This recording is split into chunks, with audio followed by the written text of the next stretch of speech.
On sait tous que le démarrage est le moment le plus délicat lorsqu'on commence une activité. En 20 ans, les réseaux sociaux ont apporté de nouvelles opportunités pour les entrepreneurs qui se lancent. Cela paraît être une évidence, mais il est bon de l'avoir en tête. La première priorité est de démarrer sans attendre sa prospection, car dans la plupart des cas, il est nécessaire de s'adapter au retour du public ciblé. Il y a 20 ans, il était nécessaire d'avoir un site corporate professionnel pour présenter l'offre, les clients et la société. Aujourd'hui, un entrepreneur doit surtout travailler son marketing personnel pour obtenir des rendez-vous quand il fait du B2B. Prenons le cas de Stéphanie Vignon.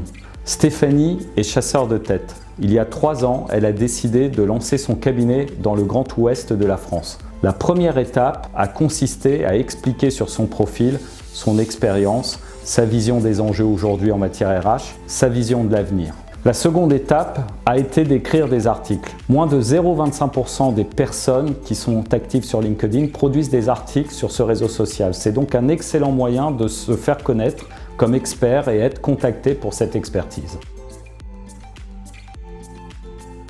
Les articles ne sont pertinents que s'ils sont vus par un public de dirigeants installés dans le Grand Ouest de la France où Stéphanie exerce son activité. Il a donc fallu développer un réseau qualifié et utiliser notre propre réseau pour que les articles puissent avoir le plus d'impact possible dès le démarrage de son activité.